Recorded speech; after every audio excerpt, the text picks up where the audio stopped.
உண்மையிலேயே ஒரு நாட்டில் ஜனநாயகம் இருக்கிறது என்று சொன்னால் அங்கே தொழிலாளி வர்க்கம் தனக்குரிய கூலியை, தனக்குரிய நியாயமான உரிமைகளை பேரம் பேசி பெறுகிற உரிமை இருக்க வேண்டும். அப்போதுதான் அந்த நாட்டில் ஜனநாயகம் இருக்கிறது என்று பொருள். ஆனால் இந்த கேடுகட்ட முதலாளித்துவ ஆட்சியில் அந்த முதலாளித்துவத்துக்கு கொம்பு சீவக்கூடிய வகுப்புவாதமும் சேர்ந்திருக்கக்கூடிய பாஜக ஆட்சியில் அதற்கு எந்த விதமான வாய்ப்பும் இல்லை என்கிற நிலையில் அதை எந்த அளவுக்கு அந்த இரண்டு அமைப்புகளும், வகுப்புவாதமும் கார்ப்பரேட் பெருமுதலாளித்துவமும் ஒரு சேர்ந்து தொழிலாளி வர்க்கத்தை மூர்க்கத்தனமாக தாக்குகிறதோ அதை திருப்பி தாக்குகிற வலிமை தொழிலாளி வர்க்கத்துக்கு மட்டும்தான் இருக்கிறது.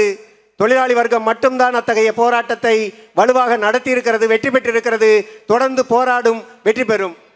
அதற்கு நம்முடைய தலைவர்கள் இங்கே கூறியதைப் போல சாம்சங் உள்ளிட்டு யமஹா உள்ளிட்டு ஏராளமான தொழிற்சாலைகளில் நடந்திருக்கக்கூடிய போராட்டங்கள் மிக முக்கியமான சான்று.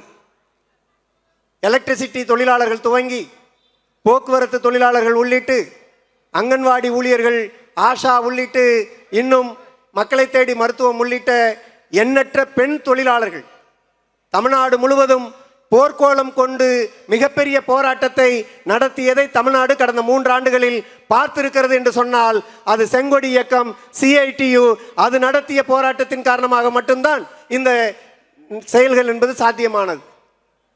அரசு பல நேரங்களில் நம்முடைய தோழர்கள் வீடுகளிலிருந்து கிளம்பும் போதே கைது பண்ணக்கூடிய வேலையை காவல்துறை செய்திருக்கிறது. பல நேரங்களில் ரயில் நிலையங்களில் கைது செய்திருக்கிறது. வழியில் மடக்கி பெண்கள் என்று கூட பாராமல் அவர்களை கைது செய்து மண்டபங்களில் கொண்டு போய் நடுராத்திரியில் வைத்திருக்கிறார்கள். ஆனால் தமிழ்நாடு காவல்துறையோ தமிழ்நாடு அரசோ அந்த பெண் தொழிலாளர்களிடம் தோற்று போனதுதான் உண்மை. மாறாக மீறி நடத்தி இருக்கிறார்கள், போராடி இருக்கிறார்கள், வெற்றி பெற்றிருக்கிறார்கள். பேச்சுவார்த்தை நடத்த வேண்டும் என்கிற கட்டாயத்தை உருவாக்கிய பெருமை CITUக்கு தான் உண்டு. அதே போல இதே காலத்தில் 2023 ஏப்ரல் மாதம் 12ஆம் தேதி, மே மாதம் என்று சொல்லக்கூடிய மே 1 என்று சொல்லக்கூடிய உழைப்போர் தினத்தை, தொழிலாளி வர்க்கத்தினுடைய தினத்தை, உலகம் முழுவதும் கொண்டாடுகிற அந்த பெருமைக்குரிய தினத்தை 8 மணி நேரம் வேலை, 8 மணி நேரம் ஓய்வு, 8 மணி நேரம் சமூக பணி என்று சொல்லி தீர்மானித்து அதற்கான சட்டத்தை இயற்ற வேண்டும் என்று சொன்ன அந்த போராட்ட பாரம்பரியத்தை தமிழ்நாட்டில் முதலில் செங்கொடி ஏற்றிய பெருமை ஒரு கம்யூனிஸ்டுக்கு தான் உண்டு, ஒரு இடதுசாரிக்கு தான் உண்டு. மா சிங்காரவேலர் என்று சொல்லக்கூடிய அந்த தலைவர் சென்னையிலே கொடியேற்றினார். அதே சென்னையில் 1923 மே 1ஆம் தேதி கொடியேற்றினார்.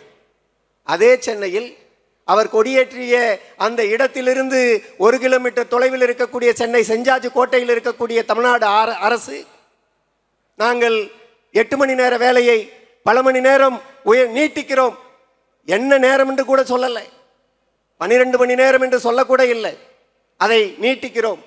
அப்படி நீட்டிக்கிறோம் என்று சொன்னால் அவருக்கு ஓட்டி வழங்குகிற வாய்ப்பு போகிறது. அவர் வேலை செய்தால் அவர் சிங்கிள் அந்த பேமெண்ட் தான் வாங்க முடியும்.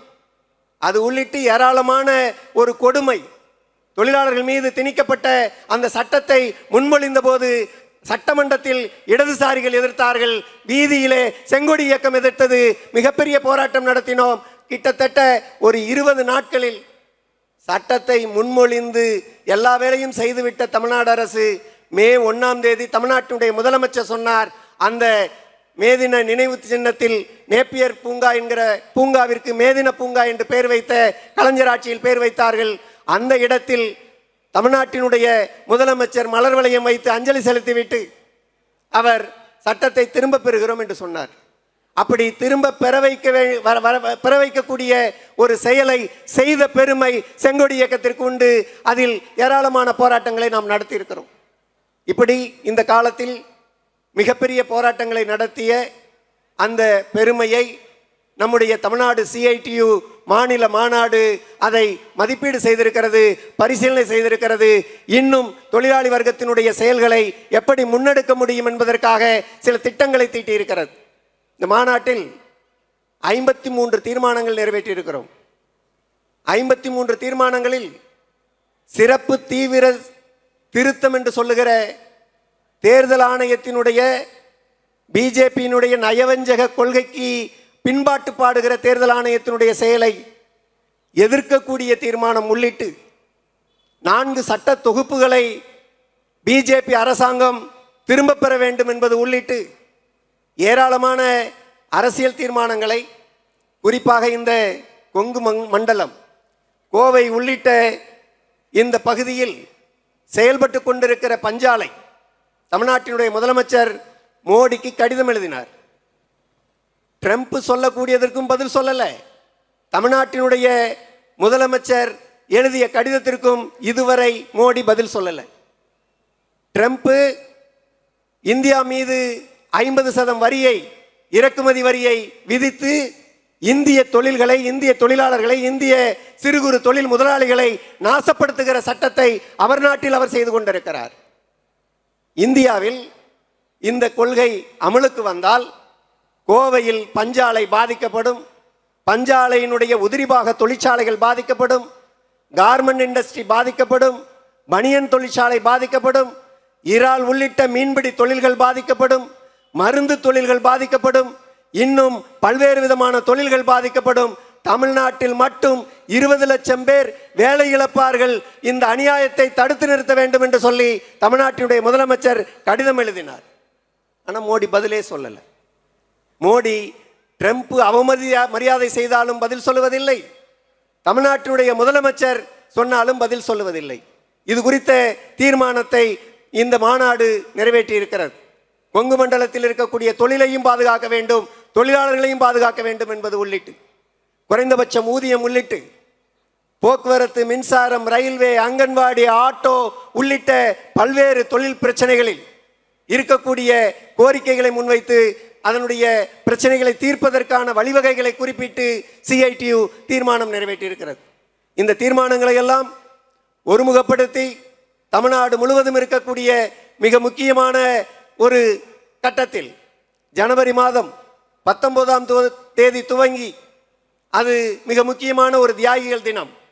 இந்தியாவில் எப்படி கோவை சின்னியம்பாளையம் தியாகிகள் வரலாற்று சிறப்பை பெற்றிருக்கிறார்களோ, எப்படி கோவையிலே கே ரமணி உள்ளிட்டு, வெங்கிடு உள்ளிட்டு, பூபதி உள்ளிட்டு, பின்னாடி அப்பாய் மன்றம் இருக்கிறது, இங்கிருந்து சற்று தொலைவில் ஒரு 1/2 கிலோமீட்டர் தொலைவில் தான் இருக்கும் அப்பாய் மன்றம் இருக்கிறது.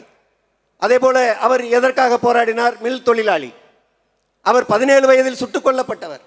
அப்படி ஏராளமான போராட்டங்களை நடத்திய கோவை தியாகிகளைப் போல தொழிலாளி வர்க்கம் மிகப்பெரிய போராட்டத்தை இந்தியா முழுவதும் நடத்திய போது அன்றைக்கு அந்த போராட்டத்திற்கு பக்கபலமாக நின்று வேலை நிறுத்தத்தை வெற்றி பெற செய்வதற்காக போராடிய விவசாய தொழிலாளர்கள் இயக்கத்தினுடைய தலைவர்கள், தோழர்கள் அஞ்சான், நாகூரான், ஞானசேகரன் போன்றோர் சுட்டு கொல்லப்பட்ட நாள் ஜனவரி 19.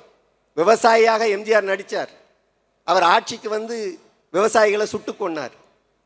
படகோட்டியாக எம்ஜிஆர் நடித்தார். அவர் ஆட்சிக்கு வந்து மீனவர்களை சுட்டு கொண்டார். மெரினா கடற்கரையில் மிகப்பெரிய வரலாறு இருக்கிறது. இப்படி அவர் எப்படி தொழிலாளி வர்க்கத்திற்கு எதிராக, விவசாயிகளுக்கு எதிராக, தொழிலாளர்களுக்கு எதிராக பல செயல்களை அவருடைய ஆட்சி செய்தது என்பதை வரலாறு பார்த்திருக்கிறது. அந்த பின்புலத்தில் திருமைஞ்ஞானத்தில் இருக்கக்கூடிய அந்த தியாகிகளுடைய நினைவு தினத்தில் துவங்கி ஜனவரி 25 வரை கிட்டத்தட்ட ஒரு வார காலம் தமிழ்நாடு முழுவதும் பல்வேறு பிரச்சாரங்களை மேற்கொண்டு, பிரச்சாரத்தின் நிறைவாக ஒரு குறிப்பிட்ட நாளில் மறியல் போராட்டத்திற்கு களம் காணுவது, தொழிலாளர்களுடைய கோரிக்கைகளை வென்றெடுப்பது, குறைந்தபட்ச கூலி உள்ளிட்டு 5 அம்ச கோரிக்கைகளை முன்வைத்து வெற்றி பெறுவது என்று முடிவு செய்திருக்கிறோம். ஆக இந்த முக்கியமான முடிவெல்லாம் நம்முடைய தோழர்கள் நிறைவேற்றுவதிலே முக்கிய பங்கு வகிக்க வேண்டும் என கேட்டு வாய்ப்புக்கு நன்றி சொல்லி முடிக்கின்றேன். நன்றி, வணக்கம்.